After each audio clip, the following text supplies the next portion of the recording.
Last year, WNBA players were doing everything in their power to get rid of Caitlin Clark. These minimum wage earners, they did not want to be rescued by the Great White Hope. This year, WNBA players have gotten exactly what they wanted. Caitlin Clark has essentially missed the entire season, and the WNBA has suffered the consequences. One ordinary step flipped the season into a cliffhanger. A routine closeout, a quick gather, and then Caitlin Clark's hand shot to her right groin as the building dropped to silence like someone pulled the plug. This video is not about panic. It is about power, pressure, and the choices a franchise has to make when its compass is sitting in street clothes. But I think that's even been something like me and Steph have always talk about when we go and watch film, and even like that New York game where I played really, really well. Obviously scored a lot of points. I think I had 9 assists or 10 assists that game. This just this last game this year. I started the fourth quarter off with 3 turnovers in a row or 2 turnovers in a row, and Steph yanked me, and she was like this is a learning moment. You got to be able to yes, maybe it could have been there. Maybe you could have thrown a little bit better of a pass. Maybe they could have caught it, but do we need that in this moment? No. Right. And then she subbed me back in, and there was a play where I kind of got a steal, and we're going in transition, and Kelsey Mitchell just takes off down the middle of the floor, and so there's 2 people kind of by her, and I literally go to grab the ball, and then I just dribble out, and I literally just start smiling so big, and I look at Steph, and I told her after the game, that better be on film. Yeah, I'm you don't understand how hard it was for me to not throw that. We follow the trail from that single flinch to everything it set in motion, from rotations that had to be rewritten, to ratings chatter that would not let up, to a league learning how to grow without breaking its brightest light. You will not get filler or slow ramps here, only the real breadcrumbs that matter. The play timing that changed, the minutes that vanished, the voices that got louder, and the quote that lit a fire under the whistle debate. If you're here for fast, human storytelling that respects your time, tap subscribe now and stay with me, because the good part is never just what happened. It's why the next 3 weeks felt like a stress test for an entire sport. But the real story starts when we freeze the exact second everything tilted and ask what it did to the rest of the night. But that tiny moment was the spark, and the aftershock explains the noise that followed. The clock was melting. I know you want to be out there. Definitely been hard. Yeah. Well, I'm gonna go to every road game no matter what, whether I'm playing or not. It's hard because obviously I do feel this responsibility of being out there and playing, and not that I think there's a fear of any of this ever going away. That doesn't happen when LeBron or Steph get hurt. They're always going to be there. He'll be back. Yeah, exactly. Caitlin Clark will miss at least 2 weeks with a left quad strain. Wednesday's game at the Mystics will be the first game she's ever missed. Indiana had the result within reach. Then a tug at the leg, a wince you could read from the upper deck, and a sideline swallowed her in trainers and clip conversations. Broadcast shifted from highlights to speculation, and fans stopped counting points and started counting days. That pivot matters, because Clark's gain is geometry and tempo, the look-away dart to a core shooter, the hit-ahead pass before a defender turns, the threat of 30 feet that stretches help until post entries arrive like gifts. If this was the spark, the kindling had been stacked by earlier stops and starts that stole rhythm before.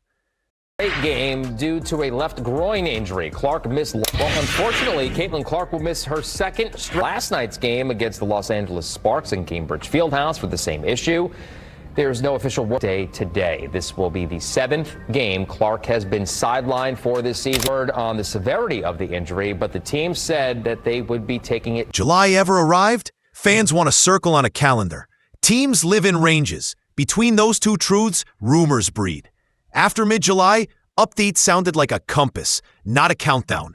Reassess, ramp when ready, day to day, hope to return before the regular season ends. That word hope became a lightning rod because it asks for patience in a world built on refresh buttons. Meanwhile, the real tells lived elsewhere. Did she travel on that road swing? Did the practice notes list non-contact? Did hardship guards arrive to spread the handle? Those breadcrumbs told you more than 100 thumbnails. Soft tissue is not a promise you make to the internet. It's a trust you rebuild with your own body. Acceleration, deceleration, repeat.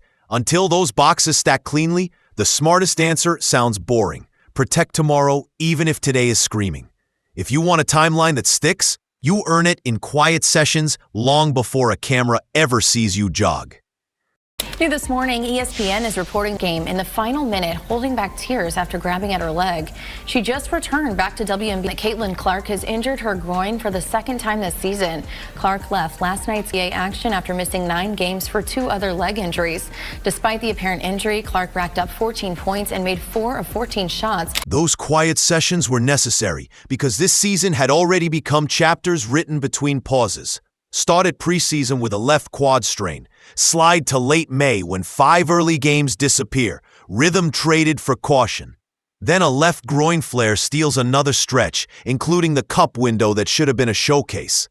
For a player who manipulates pace like a dial, soft tissue does more than ache, it steals timing. Every return asks hard questions. How violently can you stop? How quickly can you reaccelerate? And how many times in a row can you do both without a whisper from the muscle? Stack enough pauses and the next tweak carries more weight, even if scans look clean. That is why the messaging stayed measured, not secrecy, discipline. You don't spend a decade of peak for a Tuesday sugar rush.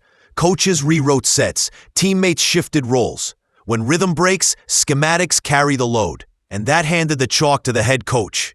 You do want to play. Like, you want to give people something to cheer about or scream about, or, you know, people spend so much time and money and resources to come and watch you play. And it's been cool to, like, see people continue to show up. And, like, for my teammates, whether they're, like, fans of the Fever or just fans of myself, like, they're continuing to show up and support. And, like, Stephanie White did not get continuity. She got moving targets. With Clark out and other guards down, Indiana had to protect possessions before they even talked about points. Kelsey Mitchell toggled into heavier on-ball duty, reading traps instead of hunt and catch and shoot pockets. Entry angles to Aaliyah Boston had to come earlier and lower, because the half-second hesitation you can hide with Clark turns into a turnover without her. The front office gave White new tools fast. Hardship guards to stabilize dribbles and inbound pressure. Second units that could survive ugly stretches without puking up a 10-0 run. Practices leaned into space and discipline, strong side cut rules, and simple A to B actions that travel when legs are tired. Publicly, White stayed steady, one day at a time, no timeline theater, protect long-term health, win with execution, not miracles. But tactics live inside a louder soundtrack, and off-court ripples kept the volume high. Okay, so viewership and ticket sales are like up across the WNBA, and then and they're also, when you don't play, there's a dip, like a substantial dip. So how do you handle, does it impact your patience? You know what I mean? Like, you're coming back from this injury and you know this, everybody knows this, that when you play that changes. In a spotlight season, a wink becomes a headline. Teammates banter, fans read intention, and a platform rewards the spiciest framing. With Clark in a hoodie instead of a jersey, every post looked like a referendum on chemistry. Meanwhile, Sophie Cunningham was gasoline for the algorithm, a cheeky tunnel tee that sold out, a playful food review turned brand moment, a sarcastic TikTok about whistles that cost a fine and earned a flood of new eyes. Even an invite from a different pro stage that loved the charisma. None of that guarantees a victory, but it changes how a team gets covered, how crowds arrive, and how opponents approach the noise. Indiana did not fracture. They learned to hoop through trend cycles, to let effort and huddles drown out side quests, to keep the main thing even while the feed tried to write a show. Still, the conversation that would not die was not fashion. It was contact and what the whistle would tolerate. Sophie Cunningham came to the Indiana Fever in the offseason. She's been taking full advantage of every opportunity she's gotten. An opportunity on the court, ballin'. An opportunity to protect Caitlin Clark, did that.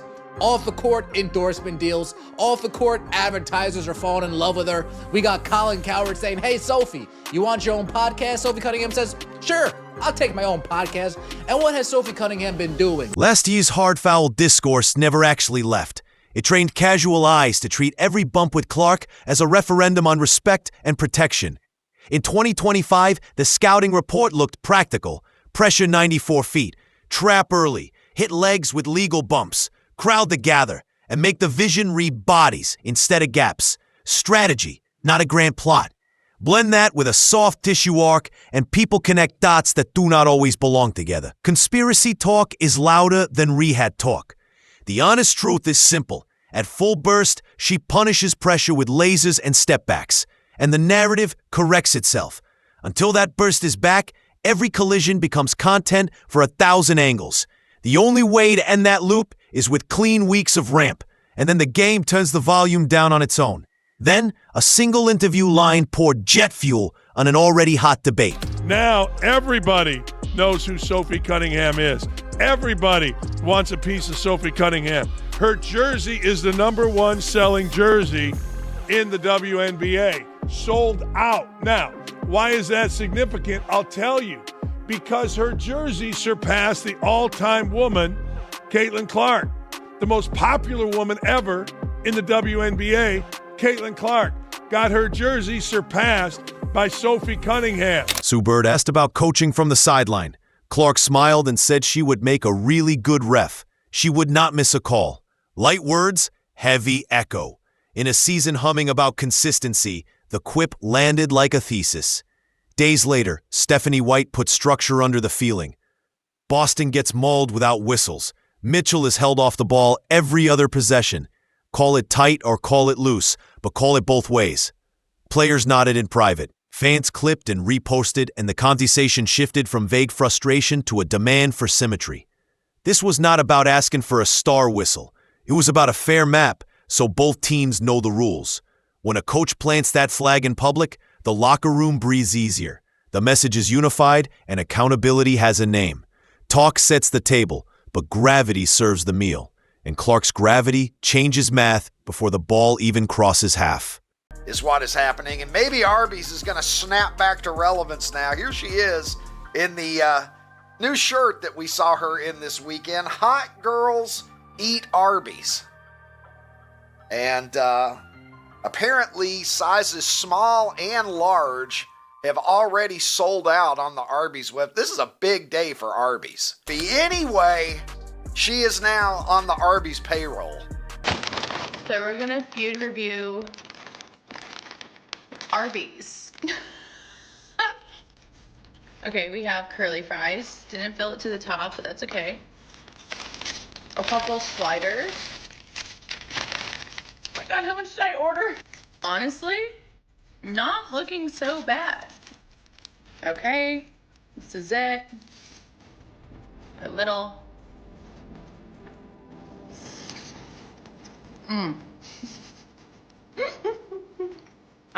But overall, I think I'm gonna go ahead and give Arby's a solid 9 out of 10.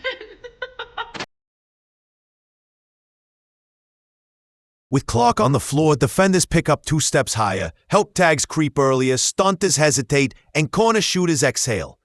Boston gets deeper catches because eyes are glued to the ball.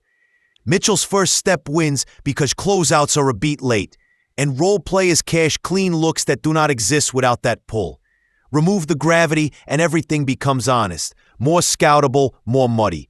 Indiana can still win through grit and clean execution, but the margin collapses. That is the hidden cost of a cautious timeline. Not just missed minutes, but missing distortion. The little bends that turn coin flips into 6-point wins. On screens everywhere, the same physics hold. Broadcast spike when she plays and slide when she sits. Not as an indictment of anyone else, but as evidence of how a star bends attention the way she bends the fences. Attention never sleeps, and ambiguity is rocket fuel. So the content loop ran hot. Stupid.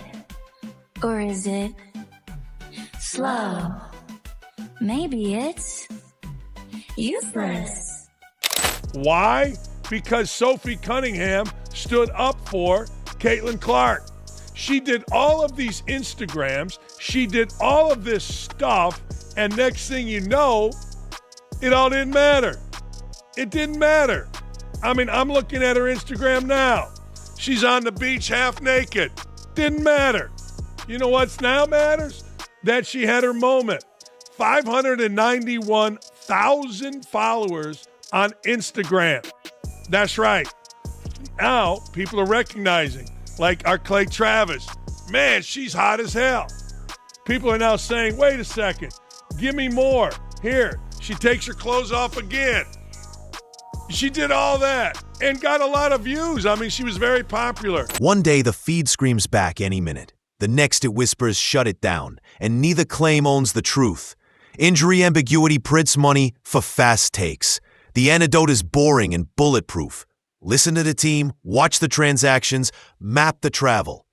Did Indiana add ball handlers? Did White repeat the long-term mantra? Did a road swing get skipped? Those breadcrumbs beat 100 rumor reels.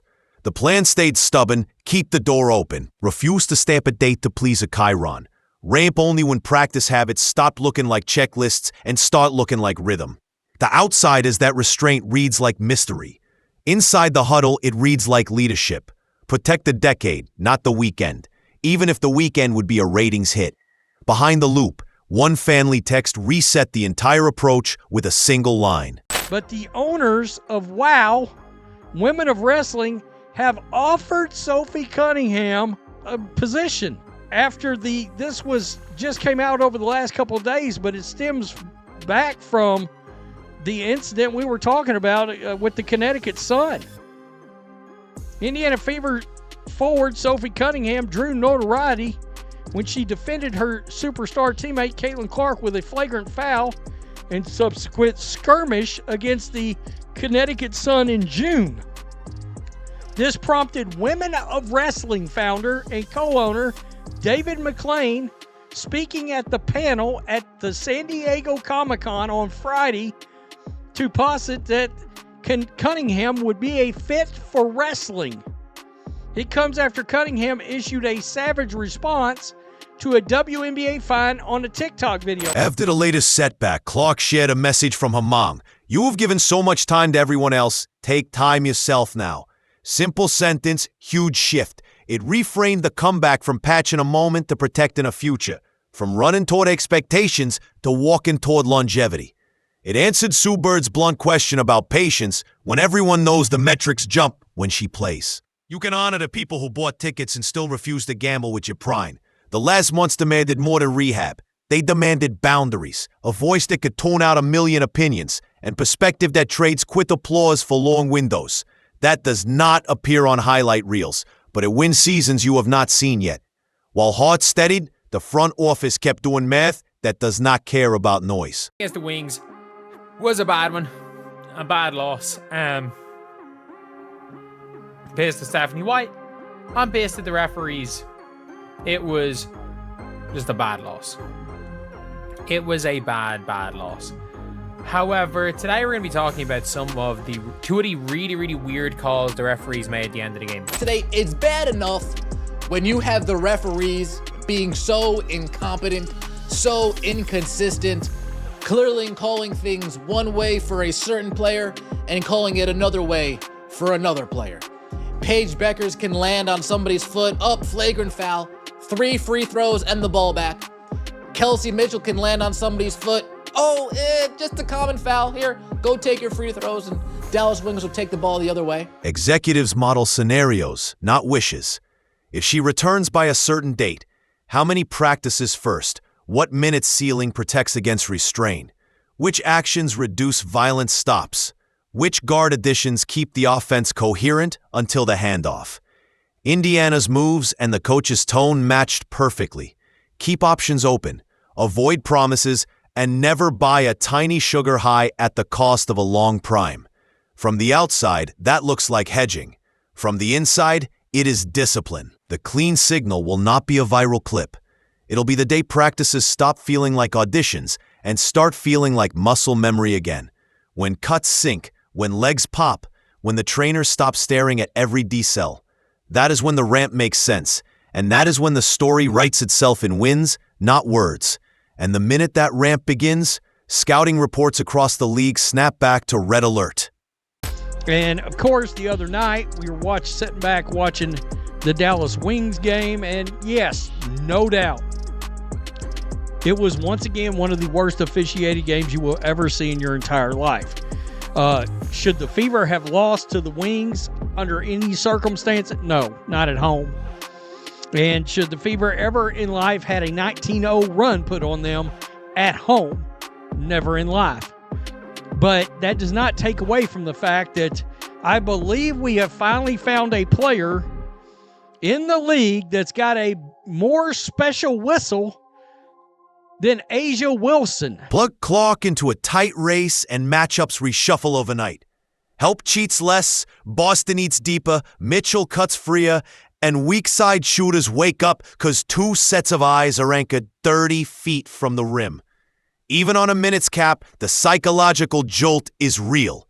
Opponents who enjoyed simpler weeks must dust off top locks, emergency traps, and cross matches they would rather avoid.